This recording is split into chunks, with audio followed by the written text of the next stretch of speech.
नरहरी झिरवळ यांनी खरं तर थेट जाळेवरती उडी मारली आणि त्याच्यानंतर हे आंदोलन खरं तर आक्रमक झालं।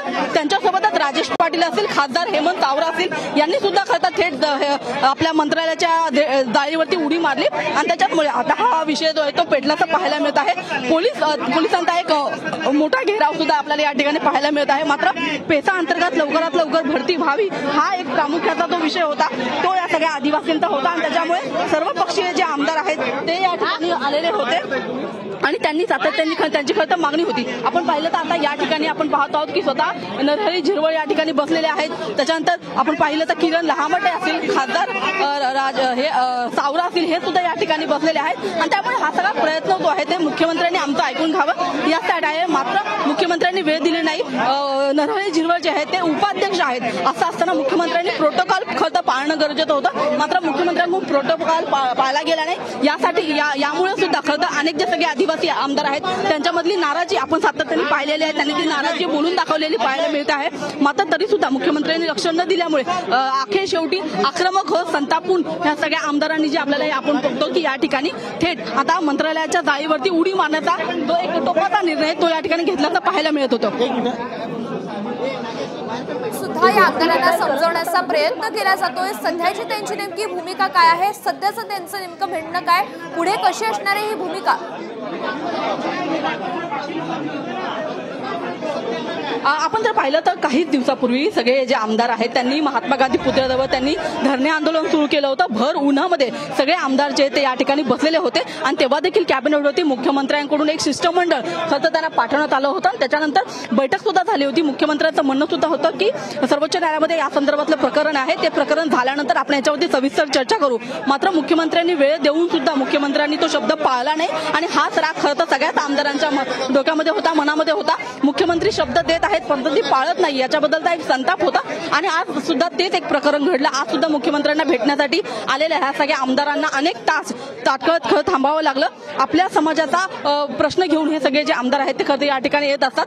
यापूर्वी सुद्धा किरण लहामटे जे आमदार आहेत त्यांनी सुद्धा आपल्याशी बोलताना सांगितलं की विधानसभा निवडणुका तोंडावर आहेत, आम्हाला आमच्या मतदारसंघामध्ये काम करायचं आहे। मात्र असं असताना सुद्धा मुख्यमंत्री जेव्हा आम्हाला वेळ देत नाहीयेत किंवा आमचं जे काम आहे ते होत नाहीये त्याच्यामुळे आम्हाला मंत्रालयामध्ये सातत्याने थांबून या ठिकाणी यावं लागत आहे। सातत्याने आम्हाला मुख्यमंत्र्यांच्या भेटीसाठी प्रयत्न करावे लागत आहे। अशी सातत्याने एक जी नाराजी आहे ती सगळ्याच आमदारांनी या ठिकाणी बोलून दाखवलेली होती आणि त्याचाच आता एक उग्र रूप आपल्याला पाहायला मिळालं। नरहरी झिरवळ यांनी थेट मंत्रालयामध्ये जाळीवरती उडी मारली आणि त्याच्याचमुळे आपण बघतो हे संपूर्ण आता जे एक जे शिष्टमंडळ होतं आदिवासी समाजाचं ते सगळ्यात आक्रमक झाल्याचं आपल्याला पाहायला मिळत आहे। खरं तर राज्याच्या विविध भागातून सगळे जे पेसा अंतर्गत ज्यांची भरती व्हायची आहे, जे अनेक विद्यार्थी आहेत ते सुद्धा या ठिकाणी मुंबईमध्ये दाखल झालेले आहेत। मात्र याच ठिकाणी सगळ्या विद्यार्थ्यांना घेऊन एक मोठं आंदोलन पुकारण्याचा प्रयत्न होता। मात्र तरी सुद्धा मुख्यमंत्र्यांना भेटू, आम्ही पुन्हा एकदा प्रयत्न करू, आम्ही शांततेच्या मार्गाने प्रयत्न करू अशीच भूमिका सातत्याने हे सगळे आमदार घेत होते आणि तरी सुद्धा मुख्यमंत्र्यांची भेट झाली नाही। अखेर शेवटी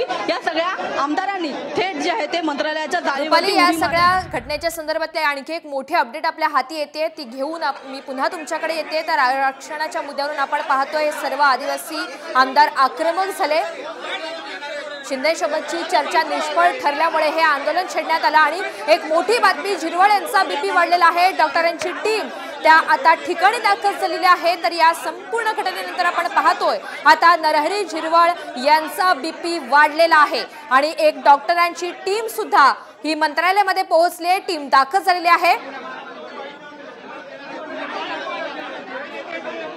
या संदर्भातली माहिती जाणून घेण्यासाठी पुन्हा एकदा रुपाली बडवे यांच्याकडे जाऊयात। रुपाली, आपण पाहतोय नरहरी झिरवळ यांचा बीपी वाढलाय आणि डॉक्टरांची एक टीम सुद्धा दाखल झाल्याचं समजतंय। ऐका जरा ऐका, साहेबांची थोडी मान दुखते, तुम्हाला एक अर्ध्या तासात बाहेर दिली जाईल, थोडी ते पडले। चला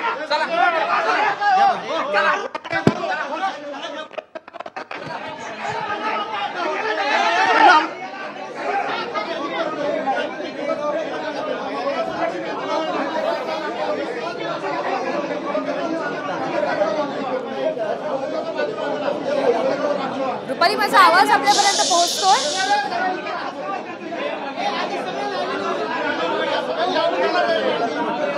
प्रचंड गदारोळ हा मंत्रालयामध्ये तयार झालेला आहे आरक्षणाच्या मुद्द्यावरून। एकीकडे आदिवासी आमदार आक्रमक झालेले असतानाच या घटनेनंतर आता नरहरी झिरवाळ यांचा बीपी हा वाढलेला आहे आणि डॉक्टरांची एक टीम सुद्धा मंत्रालयामध्ये दाखल झाली आहे। आरक्षणाच्या मुद्द्यावरूनच आदिवासी आमदार आक्रमक झाल्याचं बघायला मिळालं। आमदार नरहरी झिरवाळ यांच्यासह आदिवासी आमदारांनी मंत्रालयामधून उड्या मारल्या। नरहरी झिरवाळ, किरण लहामटे, हेमंत सावरा, हिरामण खोसकर यांनी मंत्रालयामधील संरक्षण जाळीवर उड्या मारल्याचं बघायला मिळालं आणि त्यानंतर आता मात्र या संपूर्ण सगळ्या आमदारांना सुरक्षित बाहेर काढण्यात आलेलं आहे। पोलीस त्यांना समजवण्याचा प्रयत्न करत आहेत। मात्र या घटनेनंतर नरहरी झिरवाळ यांचा बीपी वाढलाय।